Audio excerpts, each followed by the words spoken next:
How we feeling, everybody? Evan and Tiki on this beautiful Monday afternoon. Aaron Judge cheats at baseball. Mark Vientos can't be sent down. We'll get to all that a little bit later on. We will react to the NFL draft, including Tiki's performance, announcing the second and third round picks. But I have been a sports fan for many, many years. I have witnessed many series, many battles, many rivalries. And I admit, as a 40-year-old man, as an independent sports observer, and in this case, as an independent basketball observer, what I witnessed yesterday afternoon in the city of Philadelphia is something I have never seen before in my life as a sports fan. We as a city, and I know the word we may not be proper because of my fandom, but we as a city embarrassed Philadelphia in a way that I have never, ever witnessed. When you guys beat the Eagles in 2000, you didn't embarrass them quite like this. When the New York Yankees won the World Series in 2009, you did not embarrass them quite like this. But what we witnessed yesterday afternoon in that city, with that sound, with that performance, with the guts and the guile off the court, with the loudness off the court, I think that was as embarrassing a New York versus Philly moment as they've ever experienced, and maybe as proud of a New York-Philly moment as we've experienced. And it became such a big moment that it became the excuse for Joel Embiid and the third loss of this four-game series so far. I mean, when you get to the point where Joel Embiid, who just got worked by OG Anunoby in the second half of this game and basically did nothing, especially in the fourth quarter, when he's blaming the fans instead of, I don't know, the refs or something else, what he's been blaming all series long, you know that it had an effect. Oh, no doubt. When they're chanting MVP for the other guy in your building, it sounded like we were in Barclays when we were over there earlier in the year. Why did you have to do that? That's the last time I heard it. That's the last time I heard a visiting arena chanting an MVP for the guy on the other team. Yes. And so, I mean, Philly should be embarrassed. They should be embarrassed. They really should. And I mean, we're blaming Joel Embiid and calling him whatever you're going to call him, but he was right.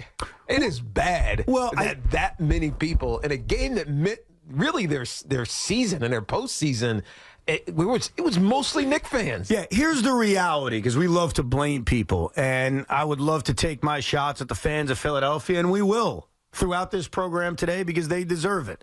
But sometimes we have this cliche in sports. It's a cliche, but then sometimes you watch it and it's real. And it's that team wanted it more.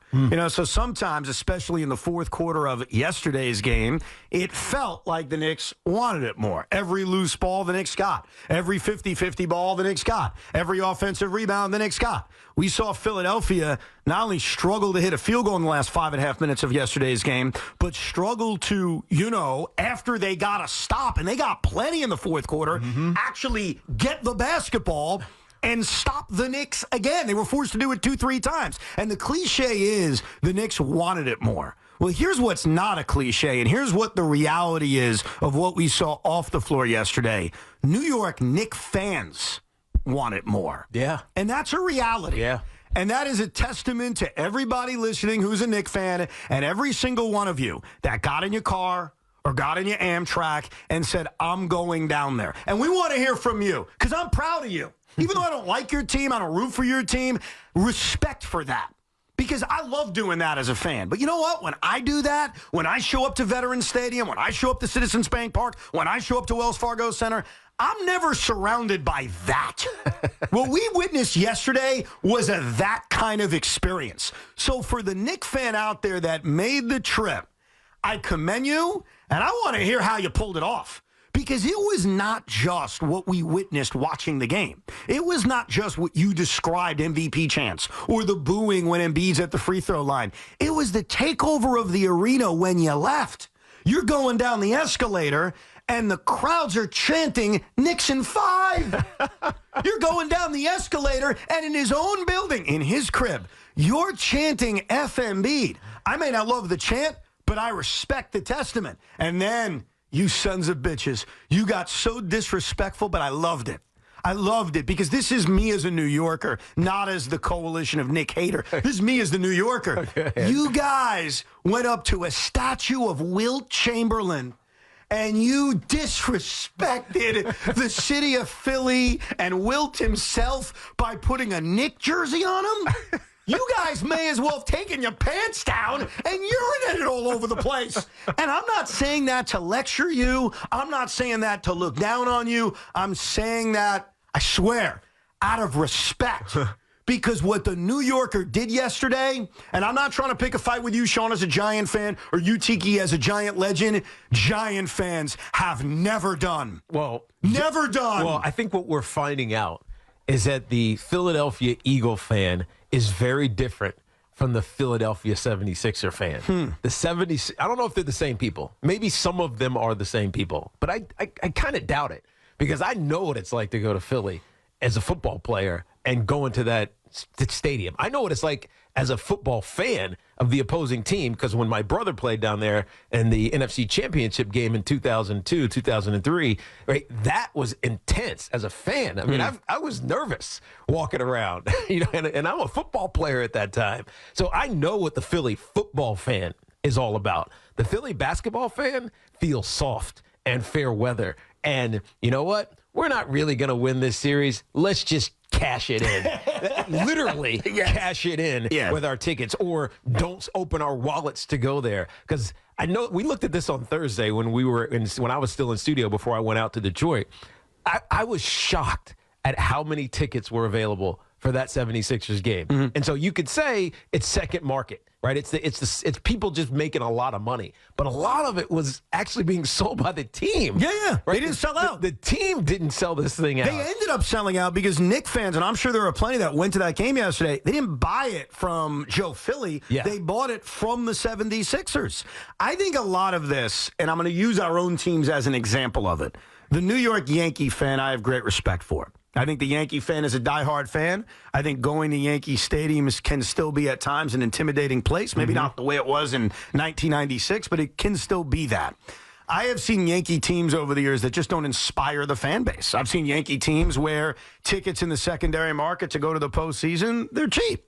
They're not that expensive. And then I've seen Yankees secondary market tickets that are through the roof. So sometimes it's how you feel about a team more than it is about the specific fan. And what the 76er or the Philadelphia sports fan told us by their performance on Sunday and their performance a few days before that, and potentially, though not likely, their performance on Thursday when we would potentially be in the building is A, they don't believe in these guys. B, they don't even like these guys. And C, the Knick fan, they're willing to not only get on I-95, the Knick fan, and you can see it by the prices at Madison Square Garden for Game 5, they're willing to spend top dollar because the Knick fan right now wants it more. Well, the Knick fan is more desperate. The Knick fan also believes in their team more. That's what it is. The Knick fan has been waiting for this kind of real belief that it could happen for a long time. Like, there have been little dabblings of it. You go back a couple of years, even last year, there were dabblings of it.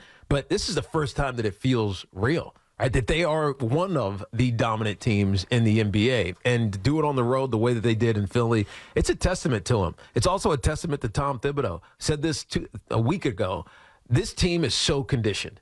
Right, they're so variable. They're able to do things in different ways. And I mentioned it earlier with OG getting switched on Joel Embiid, and he just frustrated the hell out of him. Like when we talk about Precious too, by the way. Precious too, but when we talk about small lineups, we're usually talking offensively. Like, hey, you go small offensively, allows you to spread around the perimeter. The bigs become insignificant. You just bomb them from three-point range. They were small defensively, and it helped them because now Precious is on Maxey. And Maxey got frustrated by Precious Achiuwa. So even without one of the bigs who was supposedly there to help Mitch Robinson be able to help on Joel Embiid, they still frustrated the hell out of him. I mean, this is, to me, a testament to Tom Thibodeau. Nobody thought that he could do this, could change this way and be this innovative, be the out-coacher. Right? It was always, hey, Thibs is going to get out-coached. He is out-coaching Nick Nurse. Oh, no question. It's obvious. No question. Look, the Knick fan that showed up was greeted to something in the fourth quarter last night or yesterday afternoon, that was pretty damn impressive. For the last 5.5 minutes of that game, a game that Philadelphia needed to even this series up, they went field goal-less for the last 5.5 minutes of that game. And the reasons why, I think specifically, are the defensive OG Anunoby, the defensive Deuce McBride, who frustrated Tyrese Maxey to no end, the constant doubles that were sent at Joel Embiid, and you mentioned Precious Achiuwa, who had that huge block as the... He had 4. Yes, he had 4 blocks in 20 minutes. He had 4 blocks in 20 minutes, including the one that almost felt like the image of the game. Yeah. Swatting a Joel Embiid 3 as the shot clock is expiring. But the other thing the Knicks did, and it reminds me of something you said very early in this series. You know, one of the biggest critiques of Tom Thibodeau is that he overworks his players. He plays them too many minutes. And the only time I was joining in on that criticism this season was when Dante DiVincenzo got hurt. Hurt his hamstring. It felt like, hey, maybe that hamstring issue had to do with the fact that all of a sudden he was playing an allotment of minutes he was not used to. But in the final 7 minutes of this game, the New York Knicks and the Philadelphia 76ers looked gassed. I think that's a fair assessment because the Knicks were struggling to score too. Yeah. It's not like they were an offensive juggernaut. But here was the difference in the final 7 minutes of this game. The difference was when the Knicks would miss a shot, whether it was OG Anunoby, whether it was Josh Hart, whether it was Jalen Brunson, they were getting a second chance. They were getting a third chance. They were getting a fourth chance. Philadelphia, on the other hand, was missed shot and out. Yep. So the Knicks' effort, the Knicks on the offensive glass, and a lot of it is effort. A lot of it is. When Tyrese Maxey had a rebound swatted away from him, that's a big-ass play. Yeah. When balls, and sometimes numbers lie to you. I think numbers can sometimes lie to you. If you look at the box score after this game, you see offensive rebounds, 15 for the Knicks, 9 for Philadelphia. That's a lie. That's not accurate. It was even worse because think about the amount of times where balls were knocked out of bounds. Think about the amount of times where Philadelphia was committing loose ball fouls out of laziness, out of we can't grab the rebound. Or fatigue. Fatigue. I'm going to go grab somebody. So they both look tired. But the Knicks were able to get that extra effort and give their offense numerous opportunities. And it hit back to something you said from game one, that maybe all of those minutes played actually isn't having the effect of tiring them out, but is actually preparing them to play these kinds of minutes where they're not losing their legs in the fourth quarter of a game 4. I think it is it's a mentality that you have to instill into your team, and Tom Thibodeau has done it. But it's a very fine line of working a guy so hard in the regular season without him getting hurt. And I think Tibbs, he towed it really close this year. He really did. Now, the OG injury wasn't his fault. The Brunson injury, the Brunson injury maybe, but who knows? The iHeart injury, probably. The DiVincenzo injury probably was a load thing. Julius wasn't. Julius Randle had nothing to do with it. So some of these injuries, you could probably put him pushing them right up to the edge. But ultimately, they came through it, and they came through it for the better. And it's showing right now. Yeah, and it's going to show later on in the subsequent series should they keep going forward. It's a cliche to say a team wants it more, but it's not a cliche to say and see that the fans want it more. And that's why yesterday was an embarrassment for the city of Philadelphia. That's just the reality. They got embarrassed. And they could sit there down in Philly. I could even help them out and give them the reasons why they got embarrassed. They don't believe in Joel Embiid. They don't believe in this team. They've been in the playoffs every year since 2018. This is old to them. It's only the first round. Tickets are expensive. NFL draft. Blah, blah, blah, blah, blah. You come up with any excuse you want. The reality was on a Sunday afternoon, and it'll happen again on Thursday if there is a Thursday, and right now don't feel like there's going to be a Thursday, the New York Knicks fan, and I don't even like the New York Knicks fan, but I call it like it is. You got to respect the New York Knicks fan. Of course right now. I do. They want it more. They want it more maybe than any other fan base in this town, because I have watched sports my entire life. I have watched New York versus Philly, New York versus Boston. I've seen it. I've also experienced my building being invaded by the fans of the other team. Like, I'm a veteran on this crap. I know the embarrassment. I know how it feels. I know what the Sixer fan felt like walking out of their building last night. It's shameful. It's embarrassing. You talk about walks of shame. I've done walks of shame. That walk of shame is worse. Yeah. Let me tell you that right now. And the reason it happened is because this fan base wants it more than you. Yeah, they do. You allowed it to happen. And that want is starting to affect the team, the other team, meaning the 76ers. I think it affected Joel Embiid. It affected Joel Embiid, and I posited something on Thursday, or maybe it was Friday. I can't remember. But when we were talking about the referees, I think that was Thursday, and how, Joel Embiid in Game 3 took 21 free throws. Yes. He scored 50, but 19 of his points came up from free throws. Well, because he's a free throw shooting vulture. Right. As I've said but before. whatever. But in order to get to the line that many times, the ref's got to be on your side. Right. What did I say? I said, you know what? Sometimes these referees, they need to play with earplugs. Remember what I said that? They need to have earplugs. Do you think the Knicks fans saved them? Even though the Sixers still took more free throws than the Knicks. It's not even that. Joel Embiid was not the same player. Right? He clearly wasn't. He only, went to the line 12 times or 14 times? 14 times, yeah. Made 12 of them, as opposed to 21, making 19. He had 0 offensive rebounds, so he was not engaged. He wasn't crashing the boards offensively. I think that the Knicks fan takeover of the arena might have had a psychological effect, definitely on Joel Embiid, because he was bitching about it after the game, but maybe even on the referee. Hey, you know what annoys me, again, from my experience of this? If you're Joel Embiid, shut the F up. Yeah. Don't insult me as the customer because, and now this sucks. Now I got to defend a Philly fan.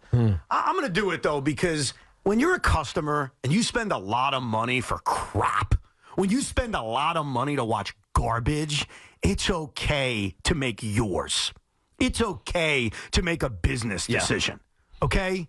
So what some in Philadelphia did on Sunday is they made a business decision. They made a business decision because your little process that you've made these fans sit through for 6 years has gone freaking nowhere.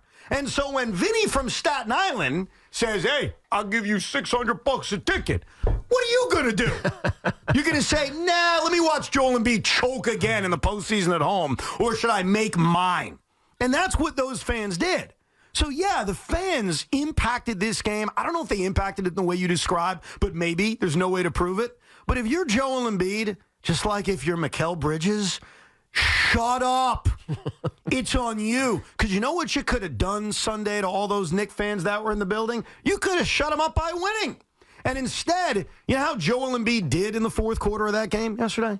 Anybody know how he did? He took 5 shots. You know how many of those 5 shots he made? Zero. Yeah, interesting. So in this postseason, and this is a credit to the Knicks, and there's a lot of reasons how it got here, but number one, credit to the Knicks. Joel Embiid has taken 18 fourth-quarter shots, 18 of them. Right? They've played 4 games, so on average, he's taken about 4.5 shots per game in the fourth quarter. You know how many fourth-quarter field goals Joel Embiid has made of the 18 he's taken? Let me count it on one hand. 1, 2, 3. 3. And there are a few reasons for why that's occurred. A part of it is they're defending their ass off. The fact is, Joel saw doubles every time he looked up, and sometimes he made the right decision. And guess what? Tyrese Maxey misses an open 3. Too freaking bad. The Knicks have defended their asses off. And Joel Embiid in the fourth quarter of these games, maybe because he's tired, maybe because OG Anunoby's giving him fits, maybe because Precious Achua is in his ear, or maybe it's because Bob from South Jersey sold his ticket to Vinny, and it bothered Joel. Either way, Mr. Guarantees down 3-1. Yes. And the city of Philadelphia, in my humble opinion, and we've seen World Series, we've seen postseason games. I've certainly gone down there for big regular season Met Philly games. I have never seen the city as embarrassing as I saw it yesterday. You met your most pathetic moment, and it's at the hands of the New York Knicks and their fans who took over your building, spit you out, and are now mocking you. Yeah, here's what happens, though. When the fan feels defeated and it's hopeless, guess who follows very quickly after? The players. The players. So it's over. It's over. It's over. And guess what, Joel? I've got some bad news for you. I sold my season tickets for tomorrow night's game. I did. I made a business decision, too. I'm allowed to. But guess who bought my tickets, Joel? Not a Sixer fan. Not Spike Eskin. Not Howard Eskin, not Joe Giglio, no. You know who bought my tickets? A Knicks fan who's going to chant F Embiid at you for 2.5 hours. You ain't going to see any Philly red at Madison Square Garden. Why? Because the Knicks fan cares more than your fans down in Philadelphia. That's just the reality. And that's me saying it. That's the guy who don't want them to win. Let's go Knicks. You got embarrassed, Philadelphia.